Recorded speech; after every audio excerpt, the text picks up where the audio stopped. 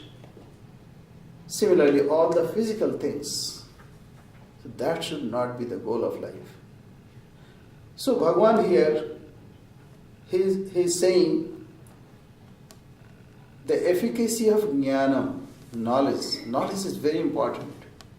See, why we go to schools and colleges? Why we learn at the feet of learned or seniors? Because from them we learn how to deal this situation.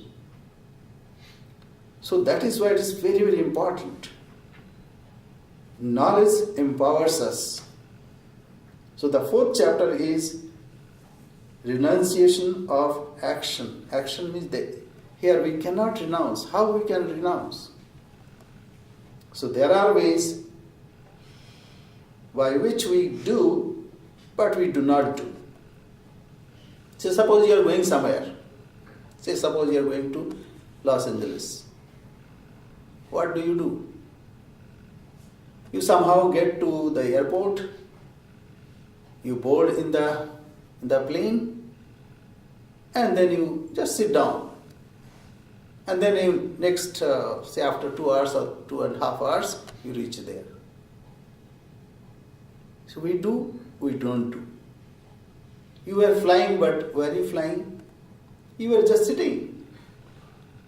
So if we know the way of action, how to renounce, how much.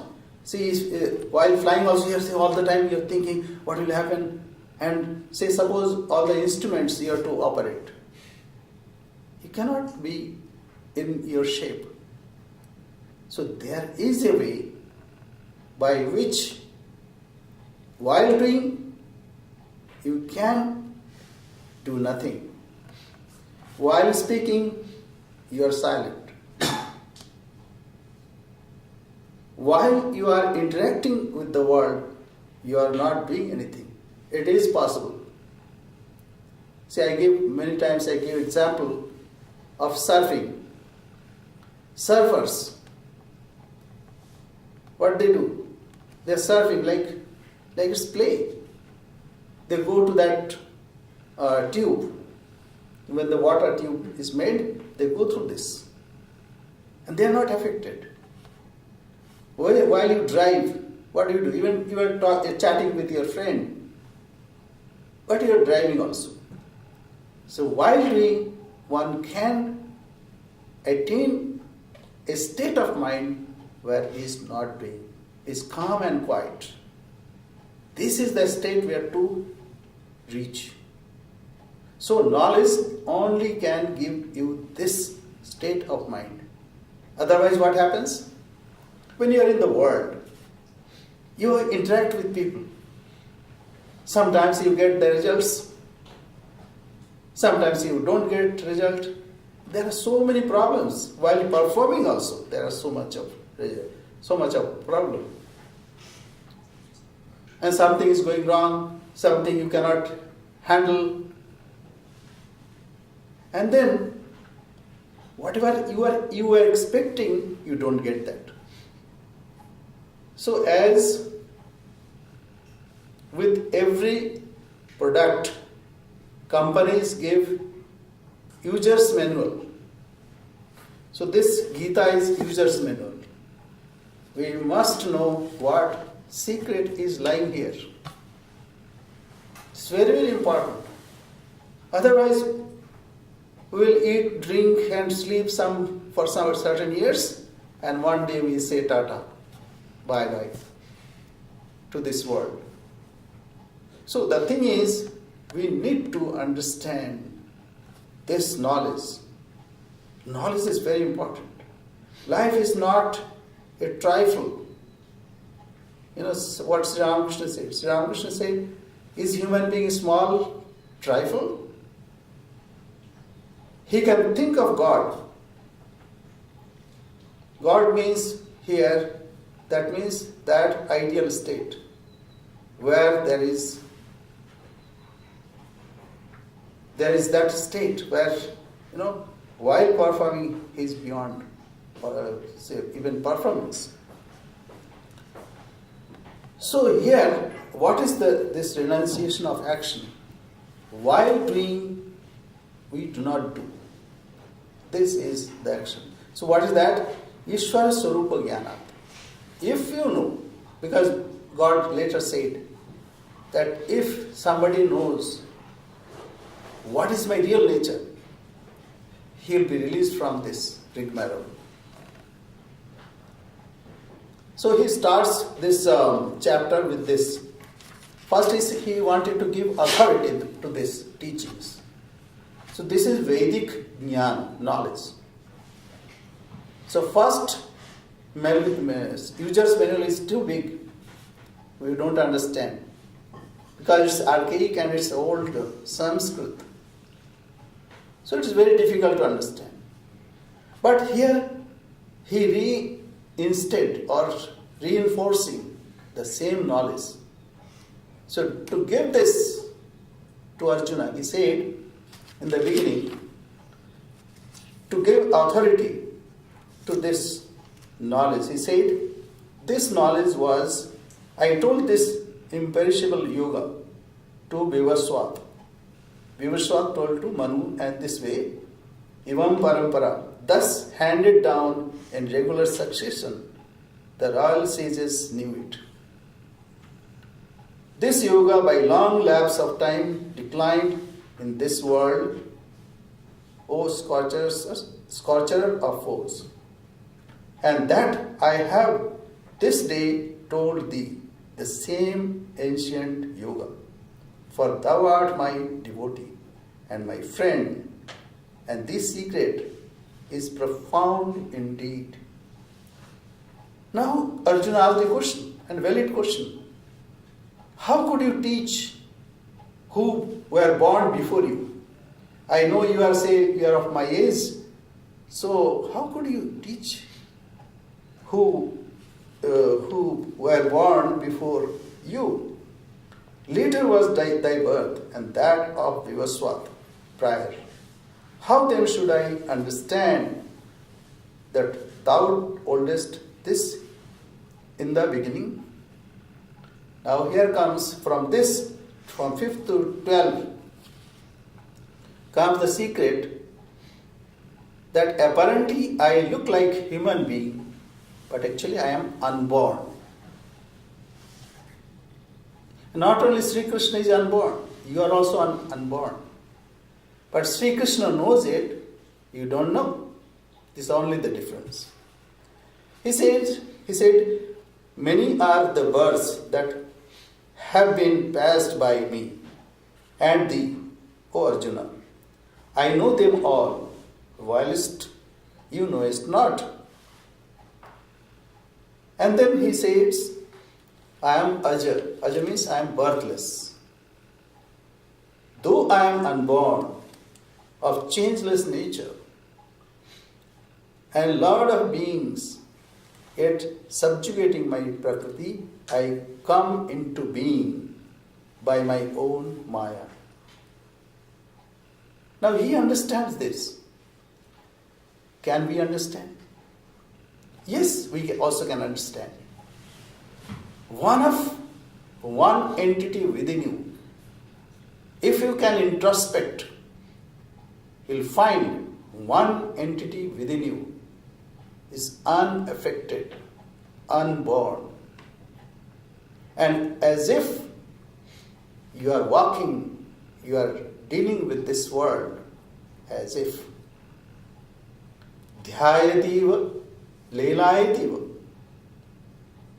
as if you are walking in dream, You are working in dream.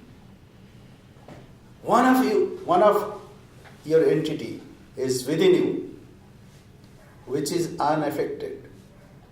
Sometimes when you want to do something wrong, he says, don't do.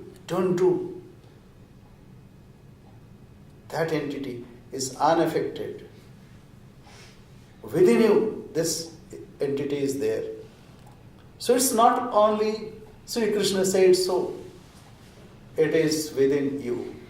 But Sri Krishna knows this palpably because he is the knower of the self.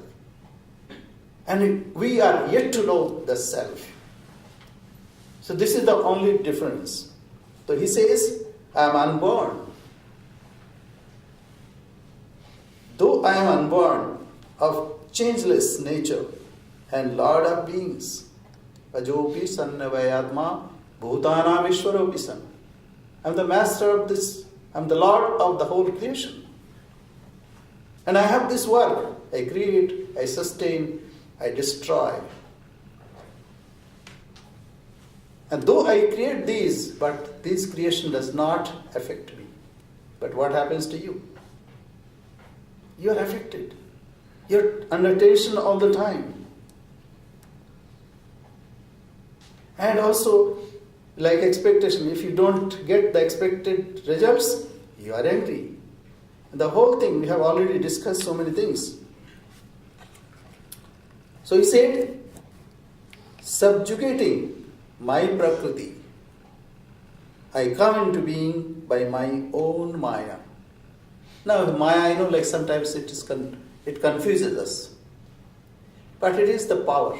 Now power, say suppose, you go to market and you want to buy something. You have power of purchasing power. You have power to go there. So this power is inherent with you. Now, it is inherent and it does not exist with you also. Say money brings you that power. When money is not there, you don't have power. So, this power exists and this power does not exist. So anyway, when you want to create something, you want to buy something, you invoke that power and you buy it. So if you want to invoke that power, you want to buy a house, you buy it. And then you live happily there. So this power is inherent. So God, when He wants to create, He invokes that power and He creates. You also do the same thing. Only God knows it, we don't know it. Then again, not only He has this threefold job or duty. Actually, He has no duty also. But so we suppose, what that? Creation, sustentation and destruction. Though it is difficult, but He has to do it. But He has another duty. Whenever, O descendant of Bharata, there is decline of dharma and rise of adharma, then I body myself forth. I create myself. Why? Otherwise people don't understand. Say suppose you see few children are playing and there is imminent danger. You go, run and rush and then you protect them. Similarly, the creation, when the Creator feels that there should be some correction. Otherwise, children are always, running amok, maybe some dangerous situations are there. So to save His creation, He has this power also. What is that? For the protection of the good, for the destruction of the wicked, and for the establishment of dharma, I come into being in every age. Because this is also inherent in the creation. That if there is something, like nowadays autopiloting. and very soon it will be even auto driving also. So if something is wrong, it will take care of itself. So in the system it is there. In the society also we have some systems, a legal system. Somebody behaves as a hooligan, as a ruffian, then society has got a policing principle. So it takes care of that. Similarly, in this creation also, he has some principle where there is a scope of correction. So he comes. And though another aspect is there which is not included here, and that is, Creator sometimes also wants to enjoy. Say you have created a beautiful garden, then what do? You go there, you enjoy. Wonderful creation. So he also enjoys this creation. So what he says, for the protection of the good, for the destruction of the wicked, and for the establishment of dharma, there should be a rhythm, a ritual, a system, properly running system. That is called dharma. Dharma means what? Whatever you hold, that will hold you. Say while driving, if you go left, right, you will be in problem. So that is a system. You have to drive on your right hand side.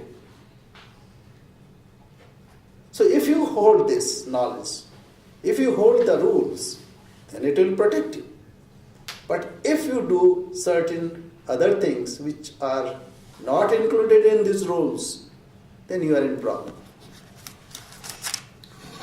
Now, Bhagavan says a very, very certain and very subtle things. What is that?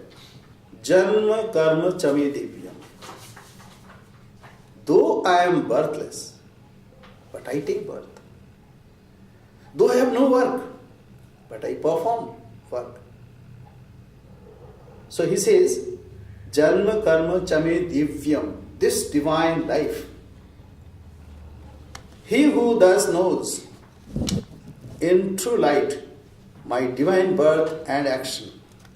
What is that divine birth and divine action?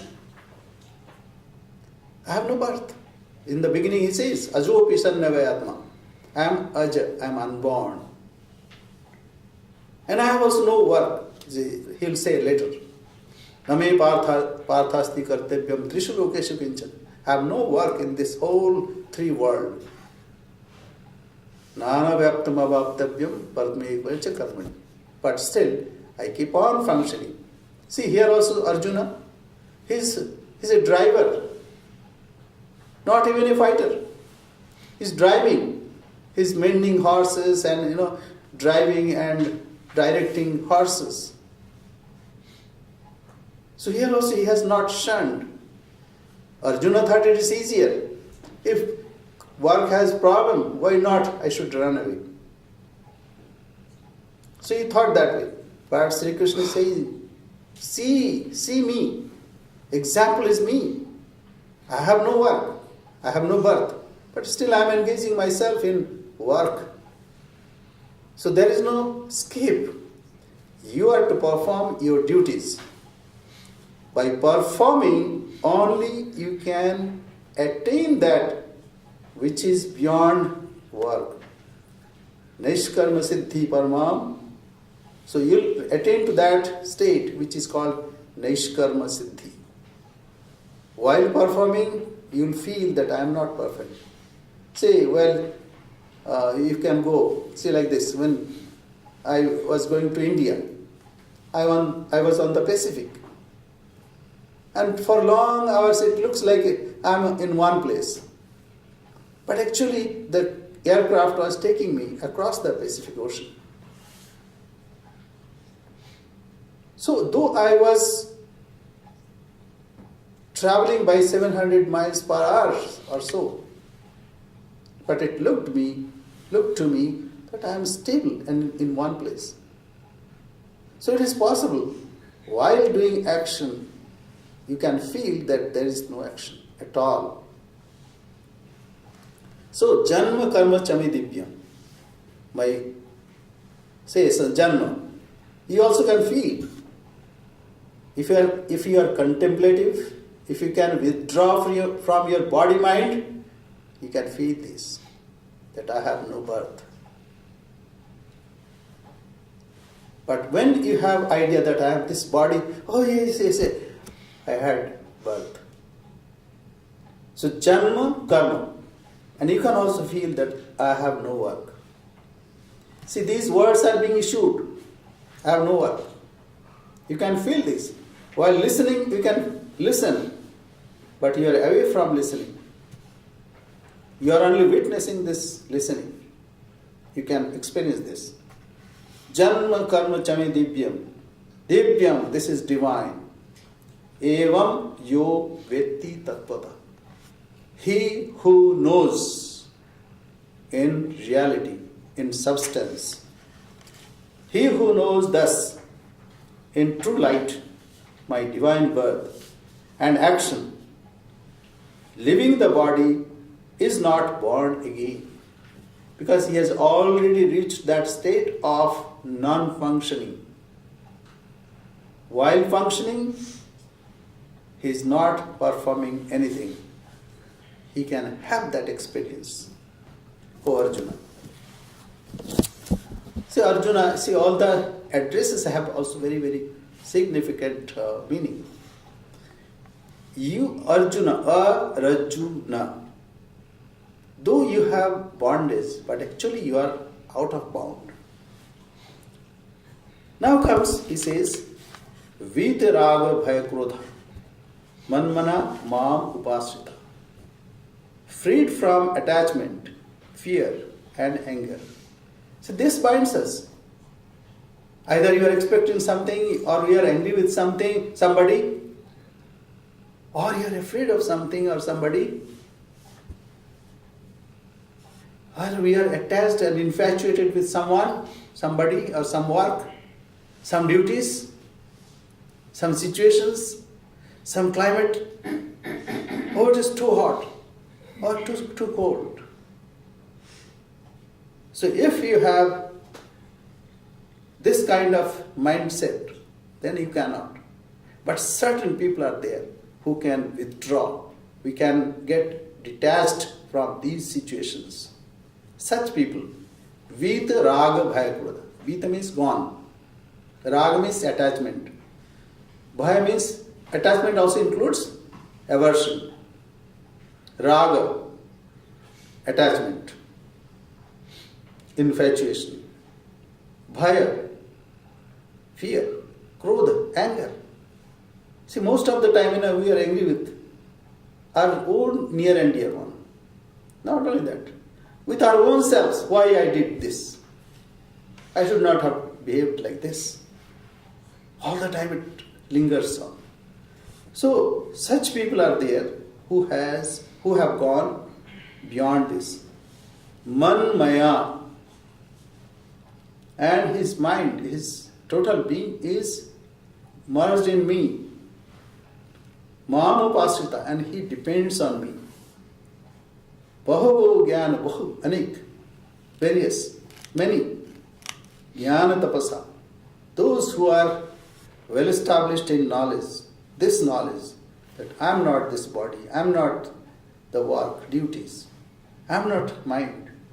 Such knower of the self, Puta Madbhava Magata, such pure people have already attained this self, my bhava, freed from attachment, fear and anger, absorbed in me, taking refuge in me, purified by the fire of knowledge. Many have attained my being, my real being. And it is at hand with us. Don't think only those have attained, they had power. We also have that same power If we try, we can get it. Then Bhagavan says, Lord says, Ye yatha mam prapaddante. Whatever way one worships me, like somebody reminded me, Swami Chandrashekarananda would say, if you love mother, mother will love you. Mother loves all the time. But still, mother wants that if you want something, oh mother, I want this, I want food. And she is happy to bring. So even they say, without asking or without crying, even mother also doesn't give. So, ye yatha mam prapaddante tang tataiva bhajamiham.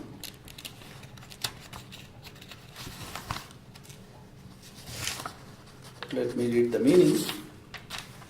In whatever way men worship me, in the same way do I fulfill their desires. Whatever they want, even desires, worldly desires. But if you ask worldly thing, it's only partial. You will not be satisfied. You will not be happy forever. Because worldly things has got so many side effects. Side effects you very much know. If you take medicine, what happens? Say antibiotic. So it has lots of side effects.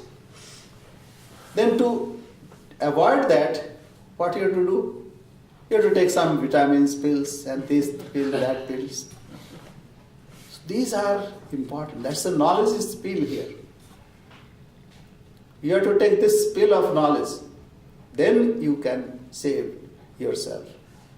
So in whatever way men worship me, in the same way do I fulfill their desires.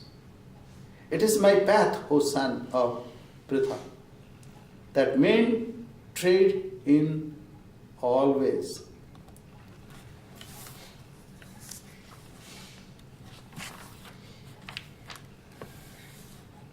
So whatever way they go, it's my way.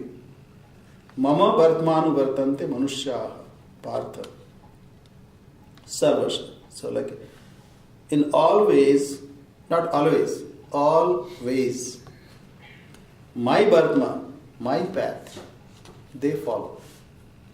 Even for, in some places, even highwaymen, they also, especially in Bengal, that was there. The highwaymen, they would worship Mother Kali. Oh Mother, I am going there, and it is for my own sustenance. So please help. And they would rob someone. But in a better way, that's when they are thinking of God. And what happened? Such a robber met with Holy Mother. Holy Mother, she was traveling from her village to Dakshineshwar, near Calcutta. Now it is Calcutta. And on the way she was very slow and she was abandoned by her companions. And such a robber. Who is there? And mother said, I'm your daughter's father. And actually, he and his wife cared for Holy Mother. And later also, Holy Mother kept that relationship. He said, Dakat Baba. Dacoit father. Dacoit means highwayman. So anyway, the idea is, Yat karoshi, yadashnasi, yat juhosi, dadasi yat. Whatever you do, whatever you eat, whatever you perform, tat kurushva madarpanam. You do that by offering to me, then you will not be subjugated or subjected to sin. Tat kurushva madarpanam. So here also all the ways are his way. All the paths lead to downtown. Some are very long, some are very short. But it leads. If you take a wrong turn, to correct it, you'll have to go a long way. Here comes knowledge. Knowledge gives you tip. Nowadays there's computer tips. You open, there is a tip, bulb. So you can get lots of tips. And here is given one. So we have to study the life and teachings of incarnations. Janma karma chami divyam. Evam jo vetti tattvataha. We have to know in reality what is this life. He was born like us. He reacted and interacted with the world like us. But still he is away from us. How come? We are to study. We are to study their lives, divine lives. Then only we can understand. Kamshantha karmanam siddhi yajanta iha devata kshipram hi manusya loke siddhir bhavati karmaja. So he says, longing for success in action in this world, men worship the gods because success resulting from action is quickly attained in the human form. So here we see, whatever you want. If you want to disprove there is no God, you can attain it. So even lots of people are doing that. And people buy their books. They are also successful in their own lives. So whatever you want. But the thing is, we cannot deny the self. Can the writer who is disproving the existence of God deny his own self? He cannot. Then how can he write? If he denies his own self, how can he write?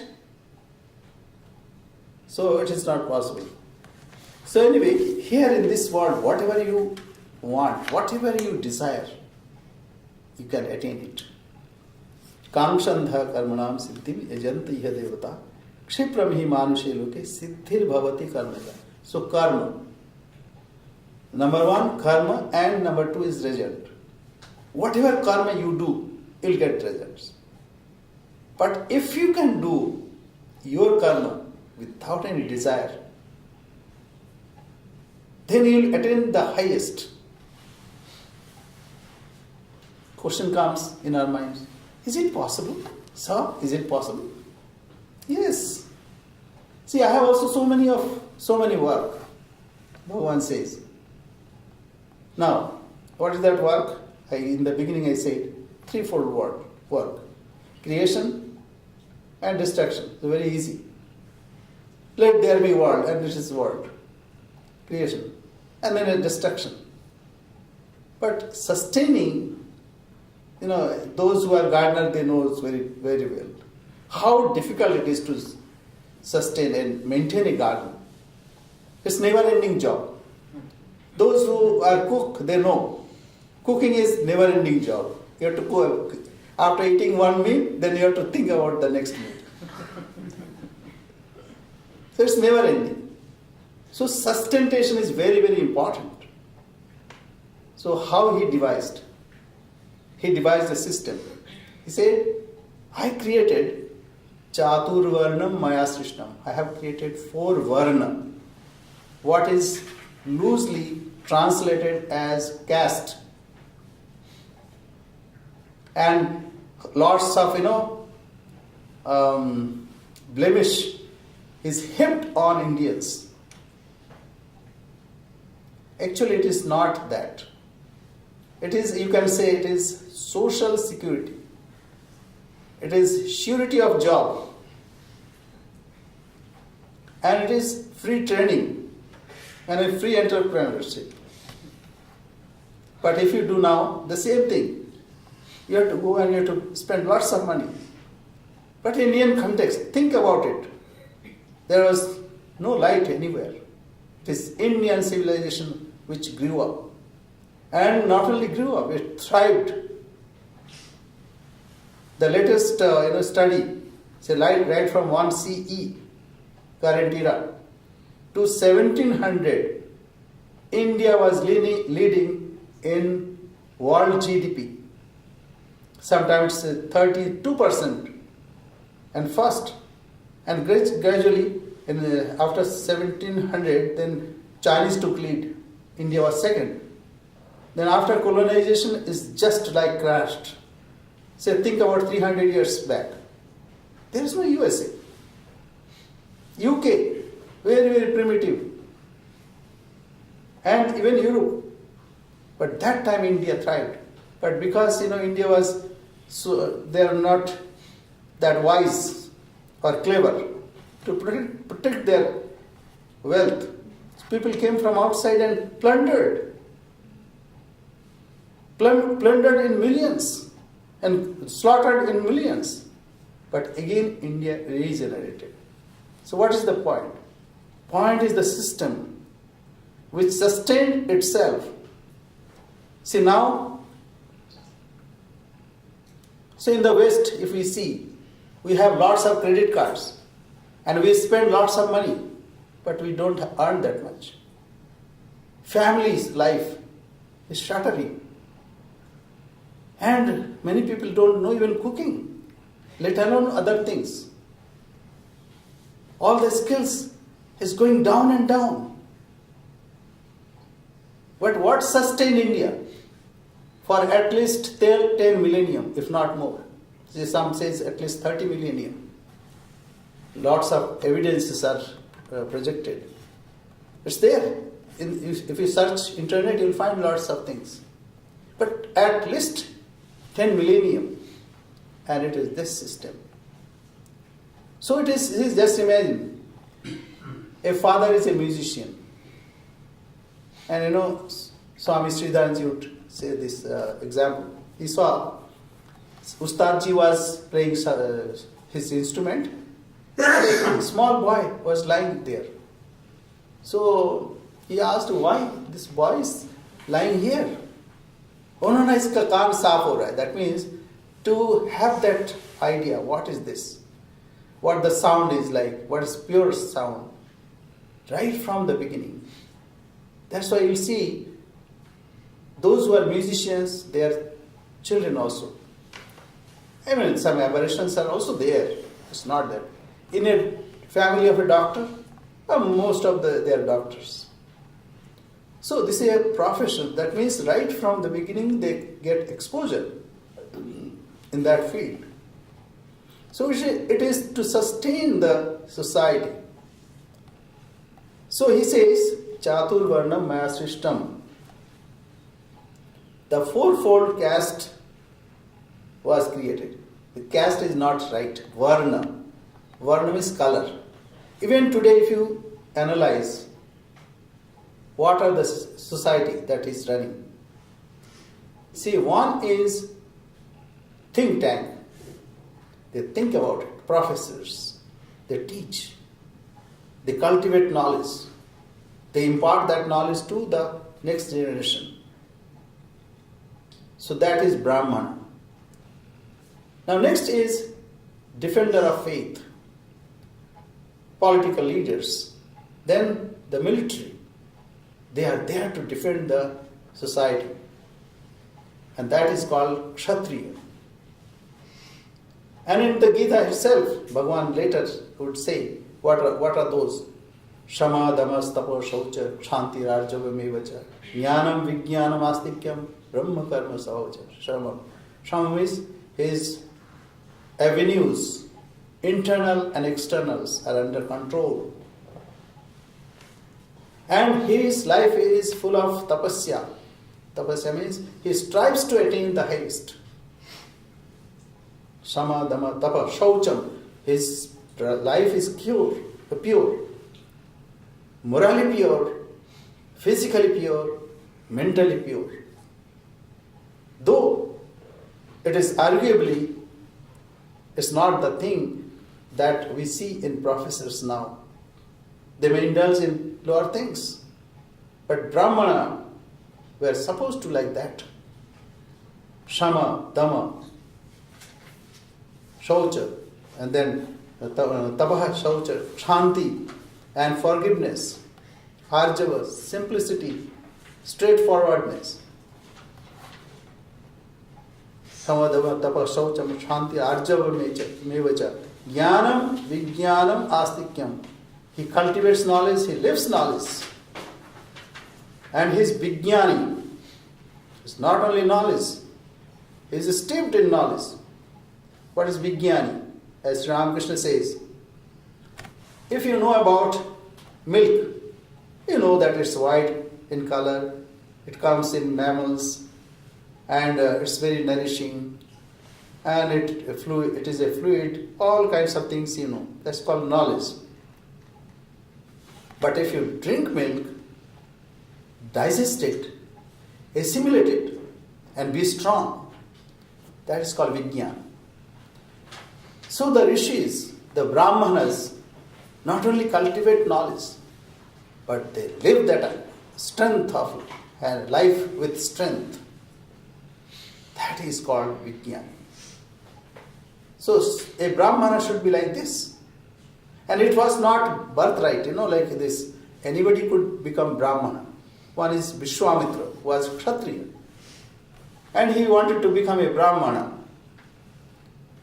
And society said, Vasishtha is the authority. If he says that you are a brahmana, then you'll be a brahmana. So he first requested, threatened, but still he was not up to that mark. And then he killed his 100 sons. So one day he was thinking, he took a sword, and this old man, when he comes out of his hut, I'll kill him. So he was hiding there. And what he hears from that hut, Vasishtha is requesting Arundhati. Arundhati, where is salt? So she said, there is no salt today. Oh, you should have asked Vishwamitra for some salt. See, he said, are you crazy? Should I ask Vishwamitra, who killed my 100 sons? Vasishtha said that he has so many divine qualities, only he could not control his anger.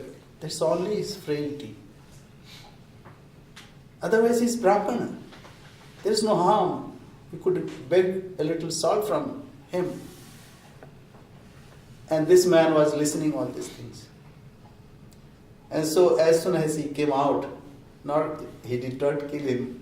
He fell at his feet. I am so sorry. I did so much, but I did not know. But only goal was to attain Brahmanhood. Then he lifted him. Get up, Brahmin. Now we are Brahmin. So it was not birthright, but it gave social support. Similarly, many say Dronacharya. Dronacharya was a Brahmin. He became a Kshatriya, a white fighter. So it was not birthright. Later, it became a birth, related to birth. That was wrong, and that already is thrown away. But still, the blemish is heaped on Indians that this is, caste, cow, and curry. So this is a standard. But anyway, Bhagavan says, I have created this 4 varna.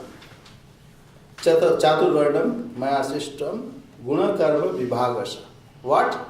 See, he has defines it. Guna, qualities. Karma, they are performance of duties. So accordingly, they are either Brahmin or Kshatriya or Vaishya and Shudra. See, in the present society, it is like this. Some are like that, cultivator of knowledge. Some are defenders of faith. And some are businessmen. They are doing business. Various kinds of buying and selling. And they are no less. If you go to 15,000 feet high, there you will find Coca-Cola. Yes, I am not joking. Because of this is power, strength. Why UK conquered India? It's power of business. And then the 4th comes Shudra. Shudra is not to be despised, very, very essential in our society. All the menial job, say gardening, everything. The society depends on them. Say fruit picking. If they are not picked, how can you get it? So all are important components of the society. But these should be guided by another four things. This is for social structure. Whatever individual. Individuals, you see, like this. Society is good, but individuals are not good. How can the society be good? If bricks are not good, how can the building be good? So we have four other systems, which is called ashrama dharma. Ashrama, what is ashrama? Say brahmacharya, garhastya, vanaprastha and sannyas. This is for evolving the self. So suppose I don't know anything. If I jump in something to repair a machine, I cannot do it. One must be trained in that trade. So 25 years is allocated for that. So it is called brahmacharya. That time one should be at the Guru Griha, live with Guru and imbibe all the qualities from him. And he is trained in worldly things, in dealing subtle things of the world, principles, and also spiritual field. So this is called ashrama, brahmacharya ashrama. So one has learned, that's not enough. Then it should be implemented. For that, grihastha ashrama. Whether you have learned correctly or not, it should be implemented. And how it is done? You can do in your grihastha ashrama. And there, in addition, you have to give this world a next generation. So propagation also. Then is it everything? No, it's not. Then you retire or semi-retire. Enough, another 25 years, grihastha ashrama. Then what to do? You are to contemplate. What is the goal of life? Have I attained it? Have I achieved it? So this way, this is called vanaprastha. So this is for individual emancipation. And lastly, sannyasa. When everything is done, enough is enough. Then comes sannyasa. But there is another option, Yadahareva virajet tadahareva prabrajet. The day you can understand futility of this world, you can renounce, and right from brahmacharya you can go to sannyasa. So that is there. Then another four very important things are there. So I said two things. One is social structure and security. And God has created that four castes. Varna. Colors. Varna means colors.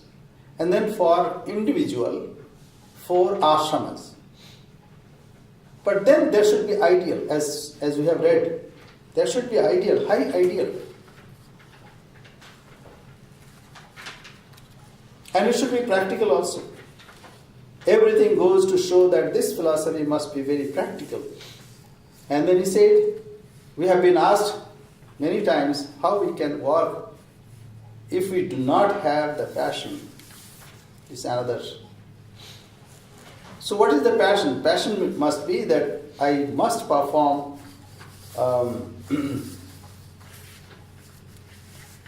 to offer the best thing to the Lord. That should be the passion. It's not that I passionately work. With that, we cannot work. We say workaholic. That destructs oneself.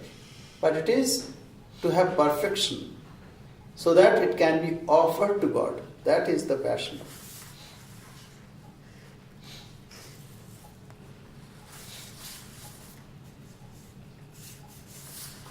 So anyway, ideal. So what is the ideal? I could not get that. Ideal is, we have 4 ideals. We have to achieve 4 ideals in this world. What is this? Dharma. Whatever we do, it should be based on dharma, righteousness. Then we are safe. Then artha. Only dharma will not do. Then who will sustain you? Artha. Means, resources are important. Even grihasthas are important. Because grihastha gives the resources.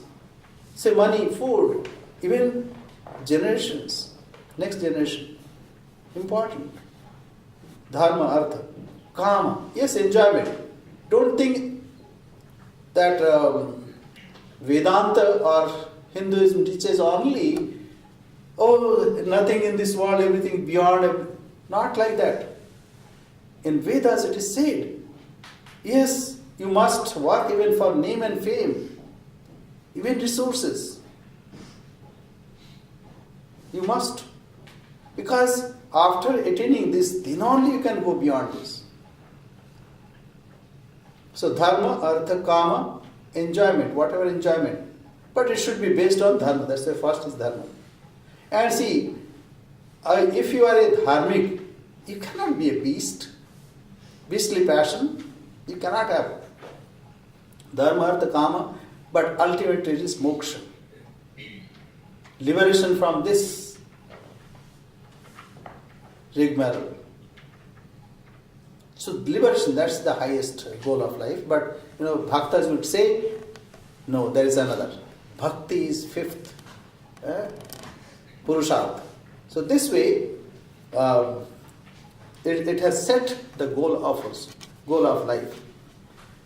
So karma, thus chaturvarnam maya srishtam guna karma vivasha. Guna and karma. Depending on this, I have created 4 varna to sustain the society and to sustain oneself, to uplift oneself, that is ashrama. Tasya kartaram apima. Though I am the creator, I have said this, but know for certain, vidya akartaram abhyaya. I am a non-doer. I do not do anything. I am abhyaya. I am eternal. I am changeless. I am a non-doer.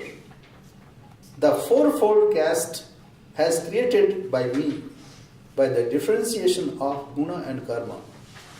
Though I am the author thereof, know me to be the non-doer and changeless. So, for example, no need of going out of the way. To him, he said, Arjuna, see me. I have created everything, but I am not of it. I am not in it. Though he will say later, everything is in me, and I am in everything. But see, I am not anything. I am not in anything. Yeah. Pashyame yogam ishram. He would say, Maya tatamidam sarvam jagada vyakta murtina. I have pervaded everything by my unchanging state of existence. Maya tatamidam sarvam jagada vyakta murtina. Matsthani sarva bhutani. All the creation, everything is in me.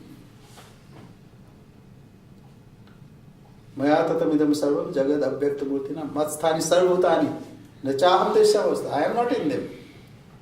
Nacha matsthani, then he rejects totally. They are also not in me. Pashyame yogam ishram. See my divine Maya tatamidam sarvam jagadabhyakta murtina masthani sarvabhutani nachaham deshavastha. Nachamasthani bhutani pashyame yogam ishram. Yoga, the divine yoga. That I am not in them. So is it a juxtaposition just for a fun? It is not. So just imagine, you dreamt a nightmare last night. Were you with it or not? You were. Then you got up. Are you with it? No. Though it seems that the nightmare was with you, but you are away from it. The same idea. So it is not that something which we cannot experience. So we'll stop here. Namam karmani limpanti name karma phalespeha. This work do not taint me. Neither I have desire to perform all this. And I am attached with the results thereof. Name karma karmani limpanti name karma phalespeha. Iti mam jo abhijanati. He who knows this, then he will not be attached with this world. Iti mam yo abhijanati karma bhirna sabhadyate. Then he will not be attached with this world. So this is the teaching, this is the gist. We have to study the life and teachings of a divine being, like Sri Krishna, like Rama, like Ramakrishna, even Christ, even Buddha. They do tremendous work, but actually they are not working. They are silent, though they are speaking. So this is the state that we are to reach. Thank you very much for your patience. Thank you. Om Sahana Bhavatu Sahanu Bhunaktu Saviryam Karvavahai Tejasvinavadhitamastu ma vidvishavahai. Om Shanti Shanti Shanti. Hari Om Tasya Sri Ramakrishna Arpanamastu.